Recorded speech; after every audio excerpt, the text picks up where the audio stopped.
Ustadz, kalau tidak ada satupun tanda-tanda amal yang diterima tadi, gimana Ustadz?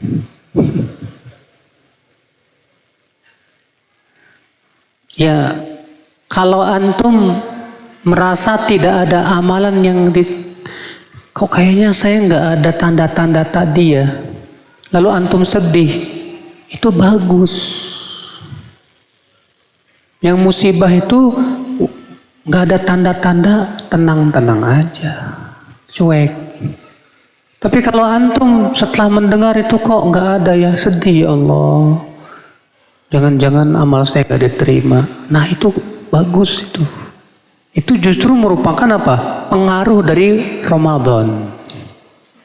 Menimbulkan rasa takut kepada Allah Subhanahu wa taala. Iya.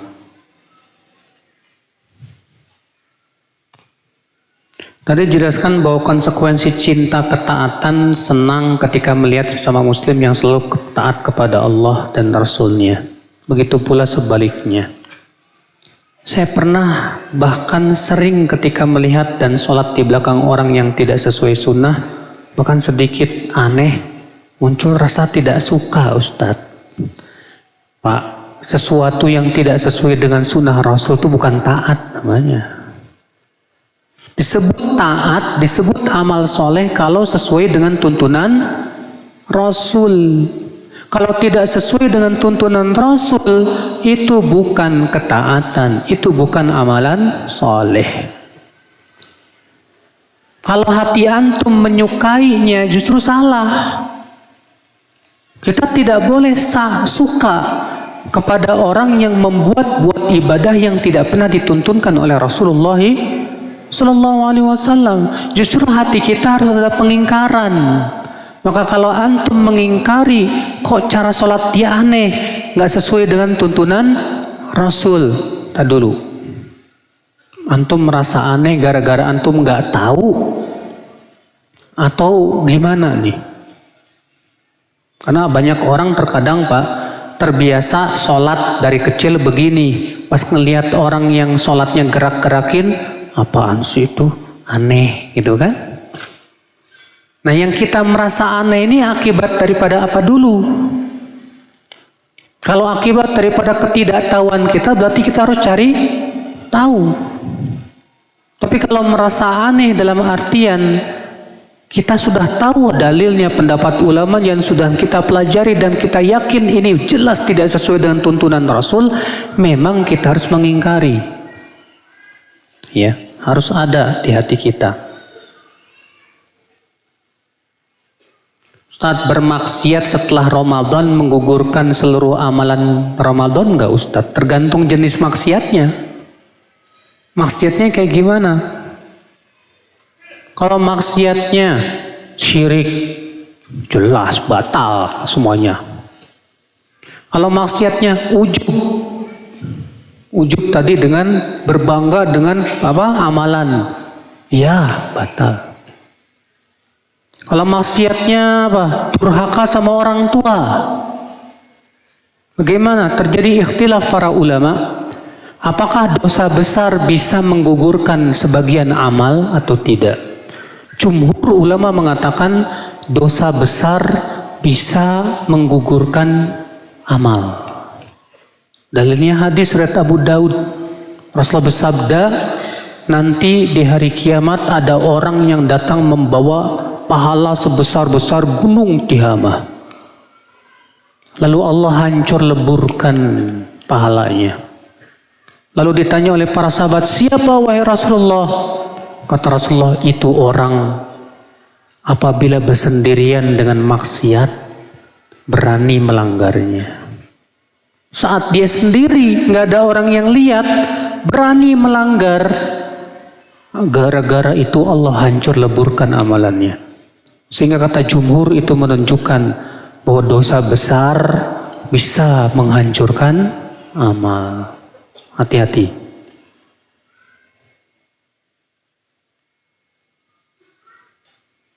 Apabila setelah Ramadan kembali melakukan maksiat adalah tanda puasa tidak diterima. Apakah berarti puasa Ramadan kemarin sia-sia ya Ustadz? Tidak menghasilkan pahala apapun. Saya mau tanya, sampai detik ini setelah Ramadan siapa yang nggak berbuat maksiat? Ngacung. Hah? Sampai detik ini, sampai jam ini, jam berapa nih?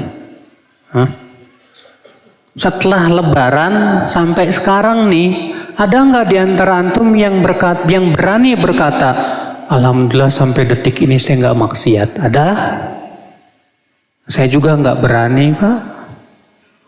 Tiap keluar rumah, yang namanya perempuan telanjang di mana-mana. Terkadang, ya, ketika iman turun, bukannya mengingkari malah menikmati. Masya Allah, itu awewe gelis amat, eta. Ya, tapi langsung istighfar, astagfirullahaladzim, dosa. Alhamdulillah, bagus. Makanya bedakan orang yang setelah Ramadan berbuat maksiat langsung istighfar dan taubat dengan orang yang setelah Ramadan kumat maksiatnya. Setelah itu nggak mau taubat. Nah, ini yang tanda tidak diterima. Adapun kalau setelah Ramadan dia jatuh kepada maksiat langsung taubat, istighfar, minta ampun kepada Allah sungguh-sungguh. Insya Allah itu tanda, karena istiqomah itu tidak syarat tanpa maksiat, Pak. Ibnu Rajab ketika menafsirkan firman Allah, fastaqimu ilaihi wastaghfiruh. Istiqomalah kepadanya dan istighfarlah. Kata beliau apa? Sebagai isyarat bahwa orang yang istiqomah terkadang jatuh kepada maksiat, lalu ia istighfar kepada Allah. Iya.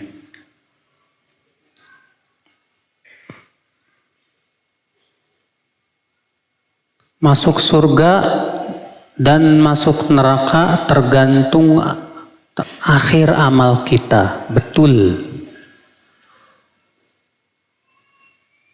Terus pertanyaannya apa? Bingung. Betul itu Pak, pernyataan itu betul sekali. Iya. Kata para ulama, al-ibrah bil khawatim. Dalam masalah amal yang Allah lihat itu ujungnya, bukan awalnya. Antum di awal-awal ngaji, soleh, Masya Allah. Udah tua, ganjen. Suka godain cewek dan yang lainnya. Mati di atas itu, ngeri Pak. Iya. Yang Allah lihat bukan awalnya, yang Allah lihat apa? Akhirnya.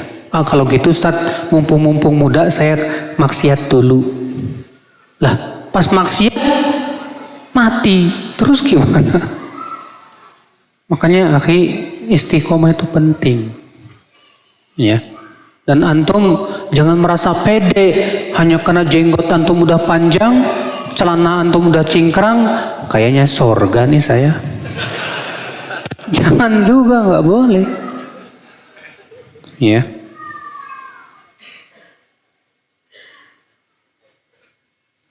Apa hukumnya parkir di pinggir bahu jalan?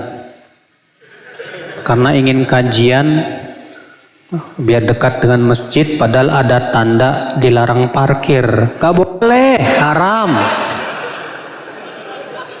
Emangnya tujuan menghalalkan segala cara? Hanya karena tujuannya mau ngaji, parkirnya sembarangan. Mau ngaji Pak, disimpannya di mana? Di tengah jalan. Gak boleh.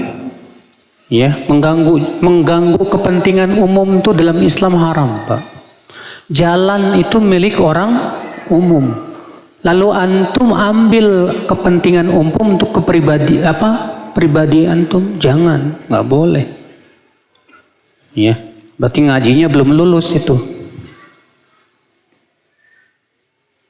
Apakah ada hadis sholat 4 rakaat setelah Isya sama seperti Lailatul Qadar? Secara hadis dari sabda Nabi tidak ada, tapi adanya dari perkataan sebagian sahabat seperti Ibnu Mas'ud. Adapun dari Nabi hanya ada contoh perbuatan. Itu dalam hadis Ibnu Abbas yang dikutip Imam Bukhari dalam sahihnya. Rasulullah SAW setelah sholat Isya pulang ke rumahnya dan sholat 4 rakaat. Itu ada dalam Sahih Bukhari.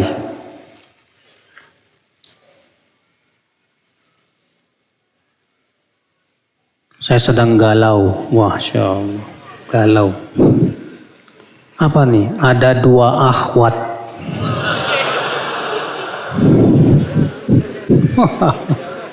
yang mengajukan diri untuk dinikahi oleh saya.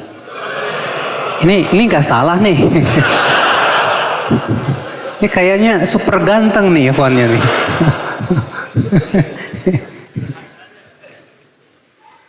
Kedua akhwat tersebut sama-sama baik agamanya. Akhwat pertama memiliki agama yang baik serta wajah yang cantik. Akhwat yang kedua juga memiliki agama yang baik serta harta yang banyak.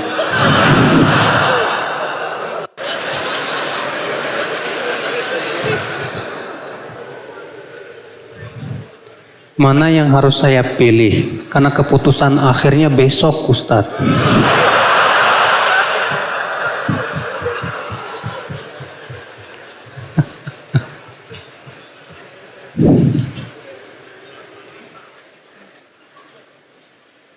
Antum istikharah apa sama Allah?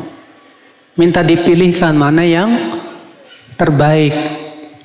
Istikharah dan tanda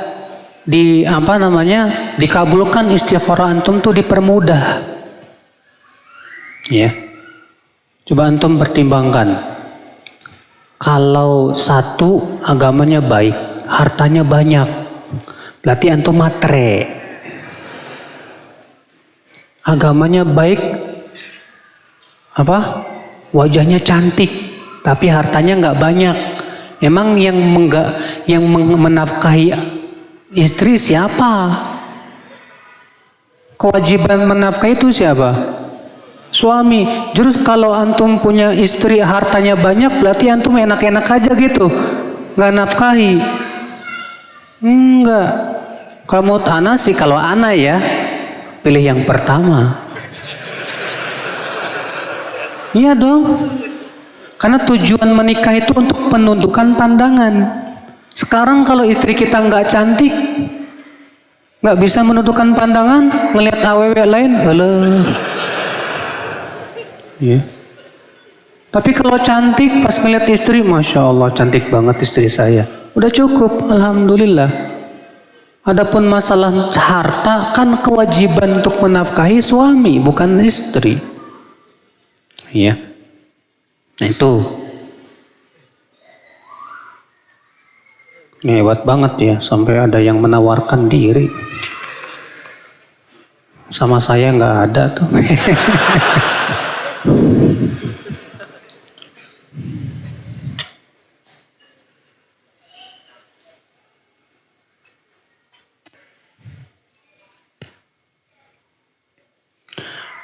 Ada salah satu ustadz yang mengatakan boleh ada khilaf perbedaan dalam masalah akidah. Apa benar ya ustadz? Ya akhi, masalah akidah itu perkara yang sudah menjadi kesepakatan para sahabat, para tabi'in, tabi'ut tabi'in. Kalau sesuatu yang sudah disepakati oleh para sahabat tidak boleh diselisih. Kenapa? Karena ijma itu apa? Dalil. Yang namanya hukum Islam itu dasarnya apa? Al-Quran, hadis, ijma. Maka kalau sudah menjadi ijma para sahabat dan para tabi'in dan salafus saleh, maka tidak boleh ada lagi yang menyelisihi. Siapa yang menyelisihi, maka ia terkena firman Allah dalam surat An-Nisa ayat 115. Allah mengatakan wa may yushaqiqir rasul mim ba'di ma tabayyana lahul huda wa yattabi' ghayra sabilil mu'minin nuwallihi ma tawalla wa nuslihi jahannam wa sa'at masira. Siapa yang menyelisihi rasul setelah jelas kepadanya keterangan dan tidak mengikuti jalannya kaum mukminin, Imam Syafi'i berkata apa? Maksudnya ijma para ulama mereka. Maka kami biarkan ia leluasa dalam kesesatannya dan kami akan bakar ia dengan neraka jahanam. Ayat ini mengancam setiap orang yang menyelisihi ijma bahwa mereka akan dibakar dengan neraka jahanam. Ya.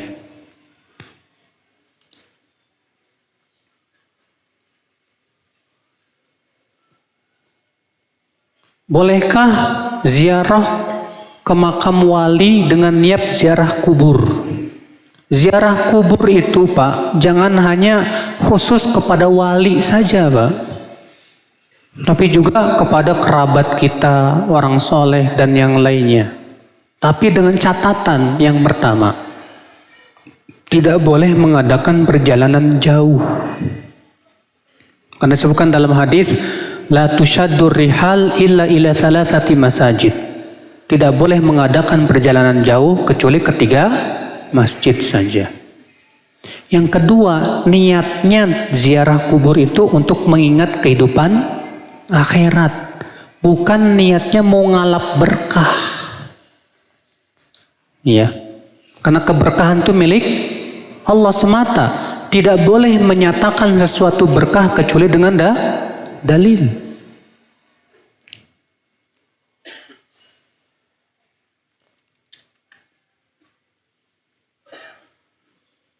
Setelah Ramadan mengalami putus dalam ibadah, lalu datang ke kajian ini dan bertaubat,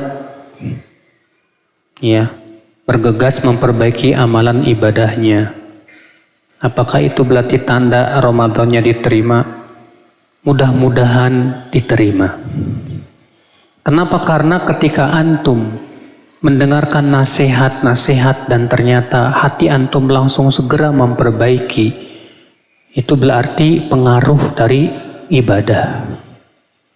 Karena pengaruh ibadah itu luar biasa Pak, melembutkan hati, menjadikan hati itu takut. Ya. Bagaimana jika ada seseorang memiliki perasaan benci dan sangat tidak suka untuk balik lagi kepada maksiat? Ini orang sudah merasakan manisnya iman berarti. Karena disebutkan dalam hadis ada 3 perangai, siapa yang 3 perangai ini ada pada diri seseorang, dia akan sudah merasakan manisnya apa? Iman. Yang pertama, Allah dan Rasulnya lebih ia cintai daripada segala-galanya. Yang kedua, ia mencintai temannya karena Allah bukan karena apa-apa. Yang ketiga, ia tidak mau kembali kepada kekafiran, sebagaimana ia tidak mau dilemparkan ke dalam api. Wah, antum Masya Allah, perasaan benci dan gak mau lagi kembali kepada maksiat, berarti antum sudah merasakan manisnya iman. Luar biasa. Ya. Semoga istiqomah terus.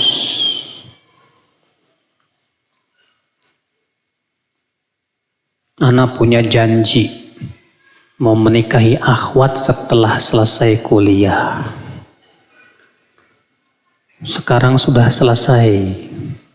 Gimana Ustadz? Ya. Kan udah janji. Ya. Kalau antum memang udah janji mau nikahin, tepati janjimu. Kecuali kalau antum mendapatkan akhwat yang lebih bagus dari dia. Berarti apa? Istighfar, nggak usah menepati janji, nggak masalah. Ambil yang lebih baik. Sebagian disebutkan dalam hadis, siapa yang bersumpah untuk melakukan sebuah perbuatan, lalu ia melihat ada yang lebih baik dari itu, bayar kafarat sumpahnya dan datangi yang lebih baik. Itu hadisnya sahih dari Imam Abu Daud dan yang lainnya. Ya.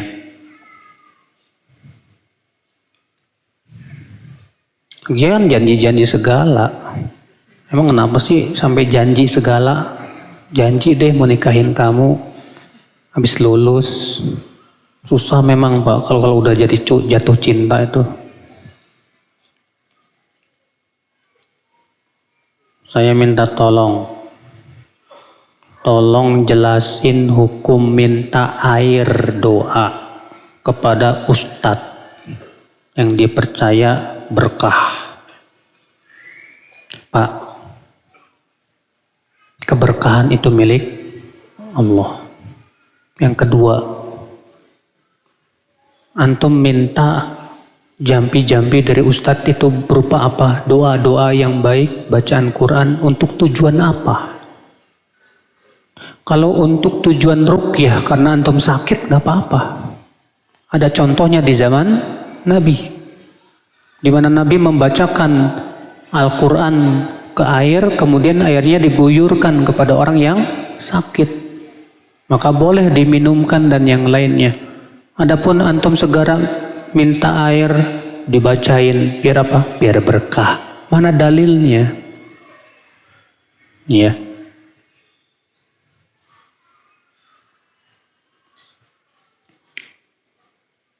Apa keutamaan menangis karena takut kepada Allah? Luar biasa. Kata Rasulullah, al-ainan la tamassuhuman nar. Ada dua mata yang tidak akan disentuh oleh neraka. Yang pertama, ainun tahrusu batat tahrusu fisabilillah. Mata yang tidak tidur karena berjaga di jalan Allah. Yang kedua, ainun bakat min khasyatillah. Mata yang menangis karena takut kepada Allah. Itu mata yang tidak akan disentuh neraka. Masya Allah. Ya.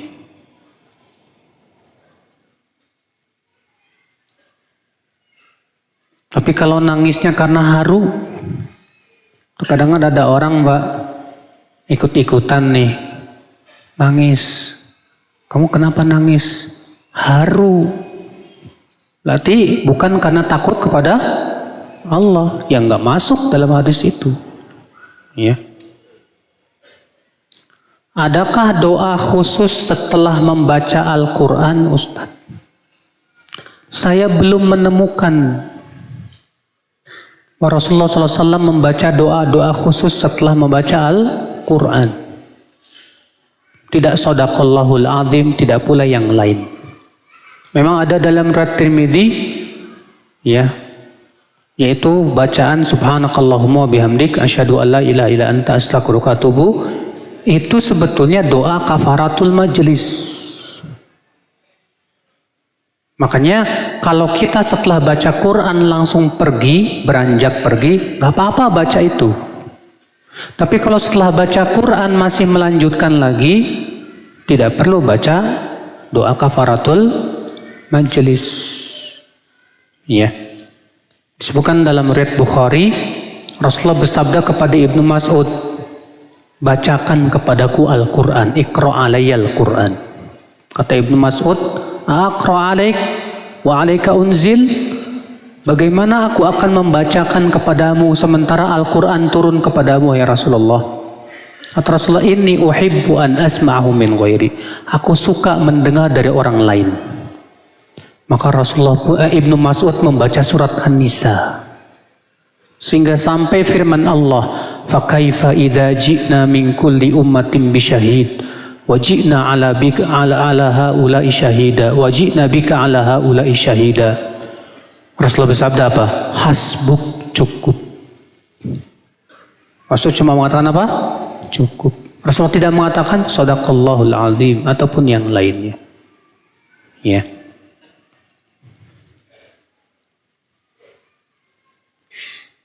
Bagaimana cara menasihati istri yang susah tidak wahi untuk ittiba, Ustaz? Antumnya berarti harus hikmah dalam berdakwah. Kalau antum, Masya Allah, suami yang teladan, memberikan kepada istri suri tauladan yang terbaik, lembut sama istri, ngasih duit banyak, ya, menyenangkan hati istri. Insya Allah istri ya antum sama antum senang. Apapun yang antum ucapkan, insya Allah didengarkan. Kemudian yang kedua, mendakwahi orang itu baiknya dari akidah dulu. Akidah dulu dipahamkan dia tentang tauhid, menjauhi apa? Syirik itu dulu. Kalau itu sudah paham, baru kemudian pentingnya apa? Beragama sesuai dengan pemahaman para sahabat. Ittiba kepada Rasulullah SAW. Pahamkan sedikit demi sedikit, pahamkan. Ya, insya Allah kalau dia sudah paham, yakin ikut insya Allah. Cuma butuh waktu aja. Ustadz, gimana ya tips berhenti onani? Kawin. Antum sih jomblo terus. Onani itu haram ya akhi. Onani itu bahaya buat pertama kesehatan antum, nanti setelah nikah.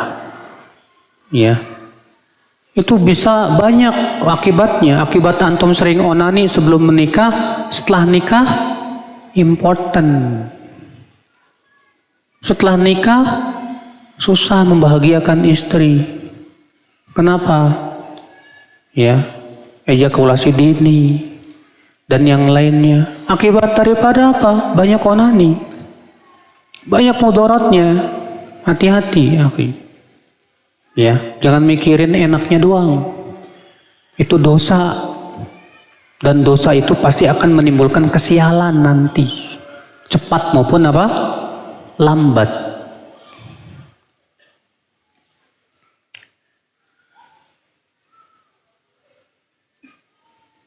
Apa hukumnya jika makan di sebuah restoran dengan aturan bayar 100.000, makan sepuasnya? Ini ikhtilaf menjadi dua pendapat ulama. Sebagian mengatakan tidak boleh. Kenapa? Alasannya karena ada goror, ketidakjelasan di situ. Sebagian ulama mengatakan boleh.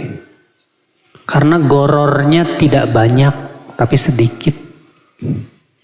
Dan biasanya restoran pun sudah memperkirakan muatan perut seseorang. Ya.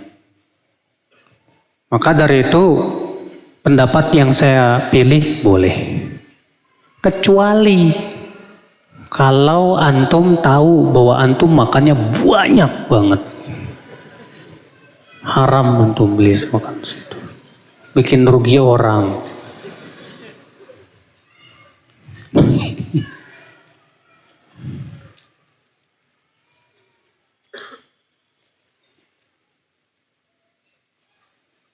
Ada teman-teman yang udah kenal sunnah tapi masih merokok, Ustadz.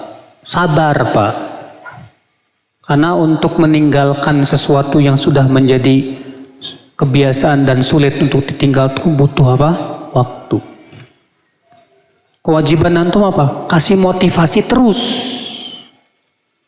Kuatkan terus. Ya.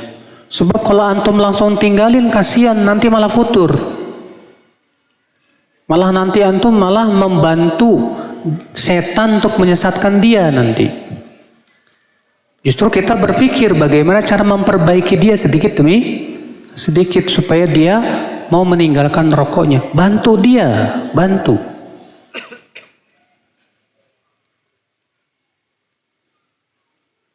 Amalan yang sudah gugur, lalu kita taubat, kira-kira balik lagi enggak ya?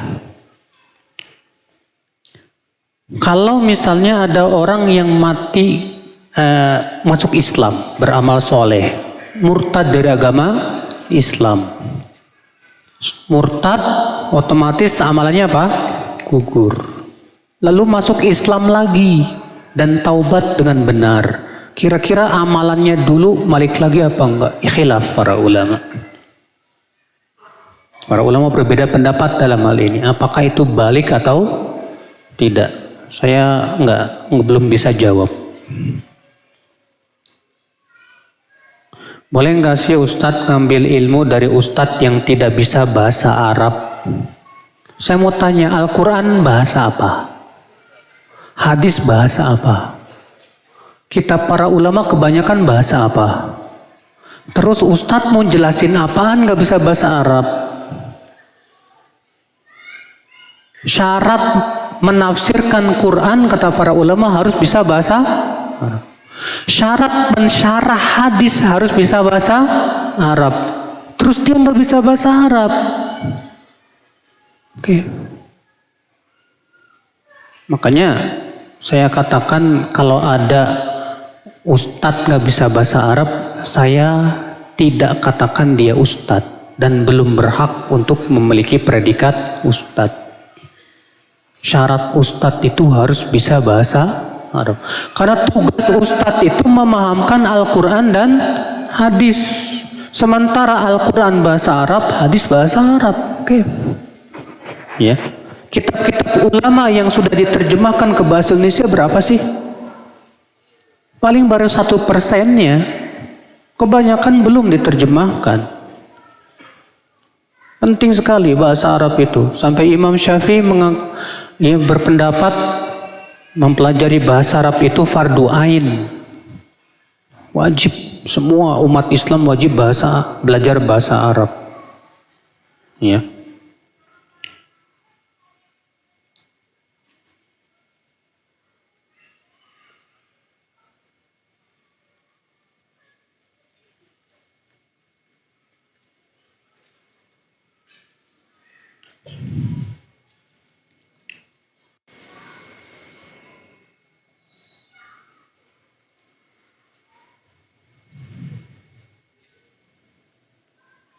Apa hukumnya fotografi? Apa yang antum foto?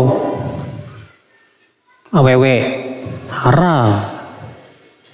Kalau fotografi antum foto pemandangan alam, laut, gunung, pepohonan, nggak masalah.